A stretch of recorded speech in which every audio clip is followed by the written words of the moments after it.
Troy Parrott about the contract beforehand, or did you hear about it through the media? I haven't spoken to him now, just through the media. I knew his age. I knew they were looking for a new contract, and but I didn't know he'd signed it. And have you spoken to him about it since, or like you said to us, obviously it affected his possible inclusion in the senior squad? Have you spoken to him about that? No, I haven't spoken to him at all. So I spoke to his agent, and I got told on the day when he couldn't go. And they know it affects his chances of being in the squad if he's not playing.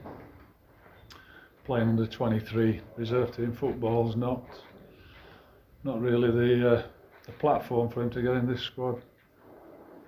You mentioned going out to see Jason Malumbi, who's been a huge performer for Millwall so far this season. Yes. And even with Glenn Whelan dropping down the leagues, is there any chance of Malumbi getting involved with the senior squad, or is it just, like you said, not a game for debutants? I understand the questions when they're doing well in the Championship, and he played well yesterday. He's been doing really well. They're really pleased with him at Millwall.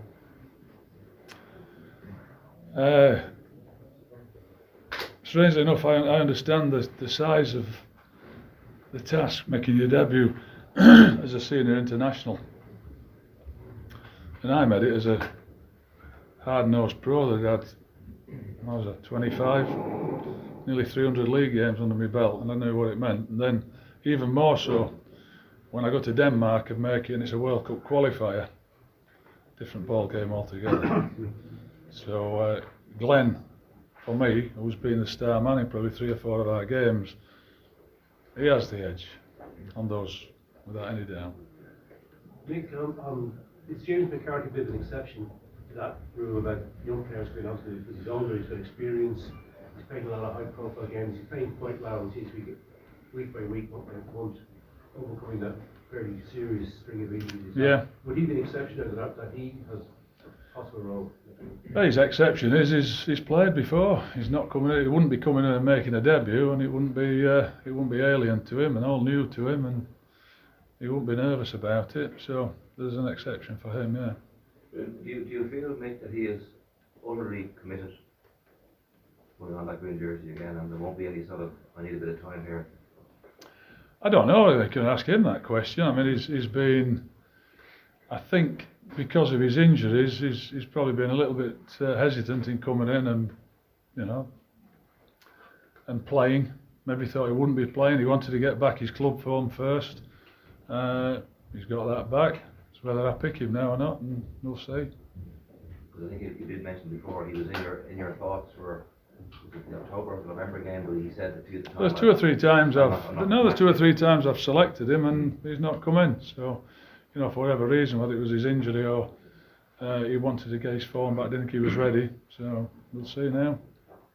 There's another one from me, and again, you're the manager. You've got to fit all these round pegs into the round holes. But Doherty's form has been very good at Wolves this season, and it's a bit of a conundrum. Coleman's back in the Everton team. Well, he's certainly part of his first team plans. In your own mind, have you got a system of shape that gets both of them into the team? And if so, you're going to tell us. What, if I've got a system or if I'm going to tell you, or both? Well, just your thoughts on that sort of conundrum, because you wrestled with it a little bit, trying to accommodate 2 really good I wrestled with it once, and I came into the press conference, I said, that didn't work, that won't be happening again. Probably won't be. Unless I haven't got a right side, then don't know. If you didn't have a right side, or could Doherty play there? He kind of plays a bit more forward now for Wolves, kind of 3-4-3. He's always played there. That's their system. He plays almost as a winger, to be honest, with which is maybe a bit of a surprise. Listen, I'm going to say it's a bit of a surprise why we didn't play probably better against Gibraltar. That was just one horrible game. You just had to win it. Won a good performance. I said that afterwards. I'll consider all my options, Philip, because the right side is a bit of a conundrum, I have to be honest. Yeah. Just on that, Mick, sorry, you tried it in Gibraltar and it was a wild day, like, in terms of conditions, and you dismissed many other aspects of the game, the importance of it, the pattern of play and stuff like that. We can wait and won the game, and that's enough. But you do seem to have let an really kind of taken a lot out of it with regard to Coleman and Gardaí not working on that side. Well, it didn't work. Okay. It didn't. And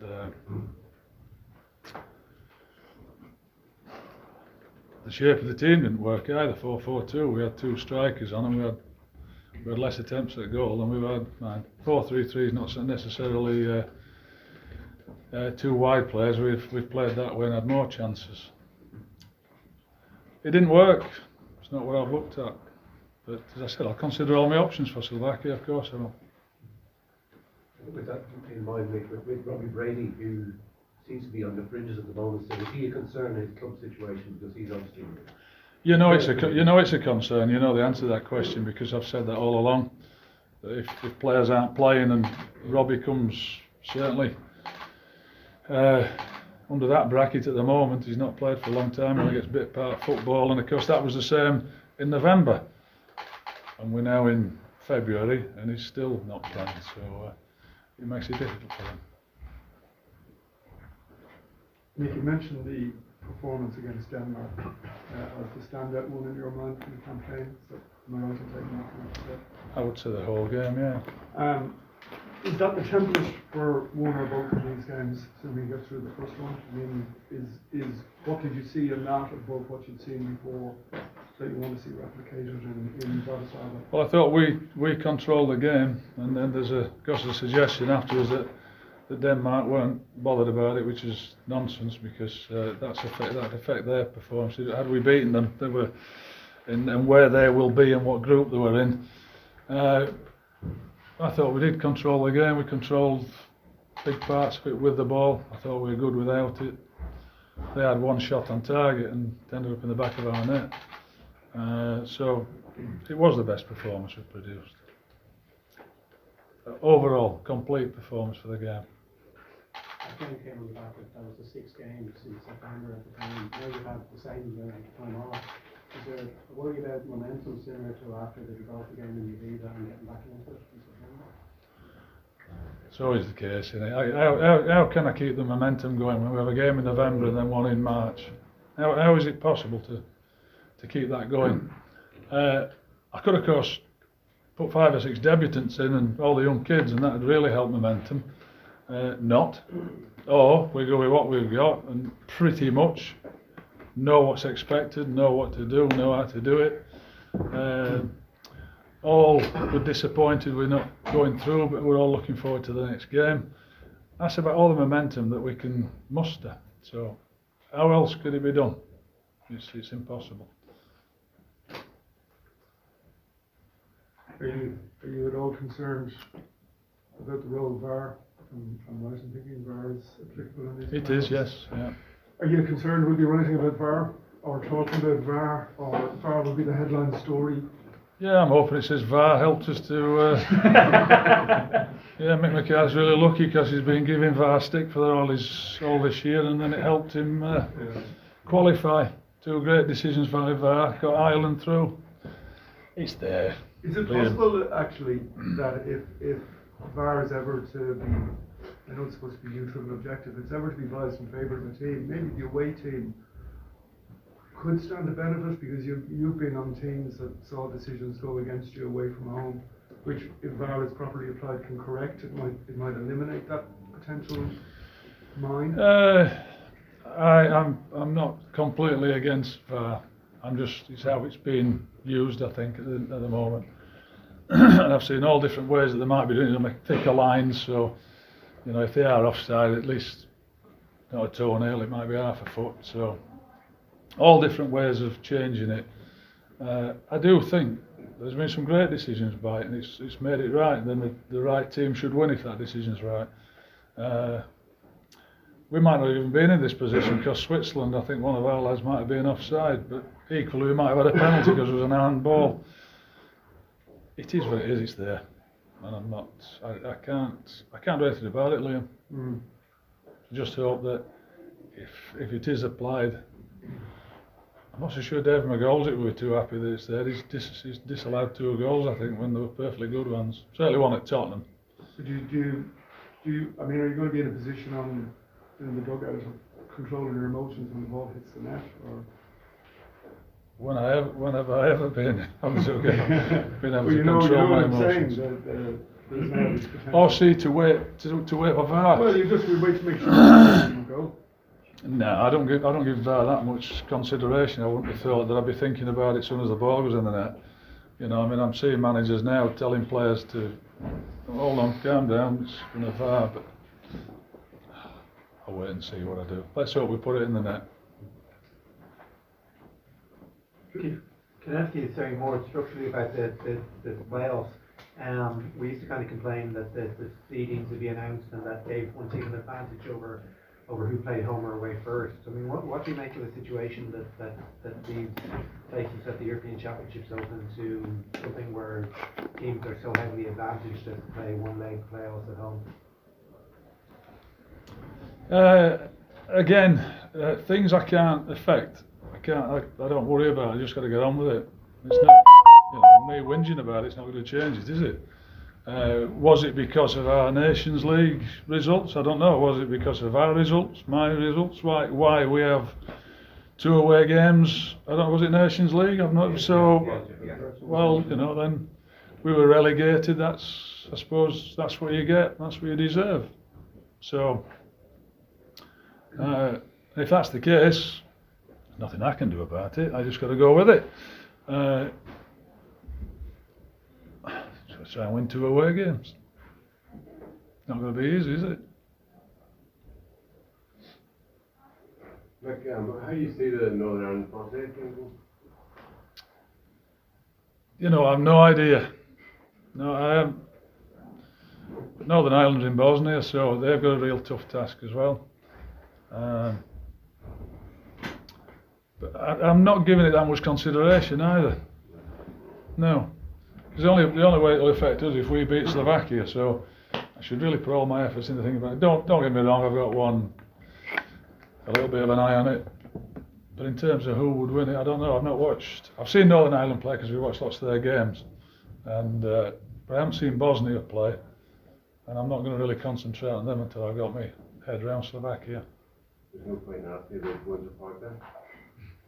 Not really. Be a lovely place to play, wouldn't it? Well, you've experienced, haven't you, as a sports? I mean, should that come about, obviously, it would be a intimidating atmosphere. Yeah, I'm not going to be intimidated or scared going to Windsor Park, to be quite honest. I don't think the players would be. Look, if that's where we end up because we've beat Slovakia and you've beaten Bosnia, then brilliant. If I'm saying you, am I included in the? Sorry, I'm assuming that you're Northern Ireland fan. I might be completely wrong. I don't know. No. Oh, yeah. Then,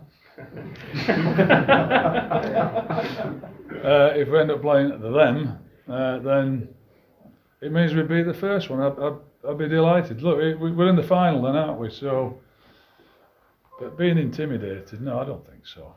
And here we go again, back to like the players I'm talking about. If Darren Randolph and the Doc or Seamus and Duffer and John Egan and Enda Stevens and all those boys and Glenn Wheeler get intimidated by going anywhere, then we've got a real problem. I don't think that's the case. But it might be the case if it's kids playing. Any last couple of questions for the embargo? Briefly, yes. You can ask the last question then. Do you want to go now? No? I'll ask one now. Okay.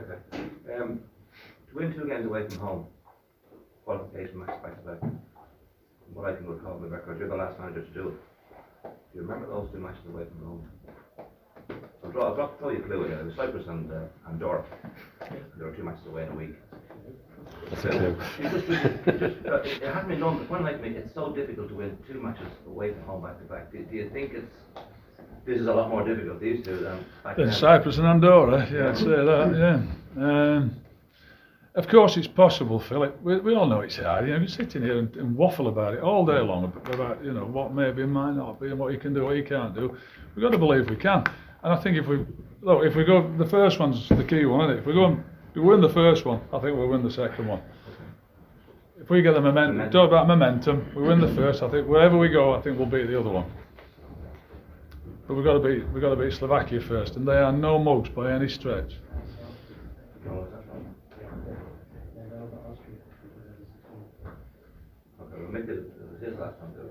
So somebody else has done it. It's not as good a story, that one, is it? Yeah. There you go. Okay, we're happy.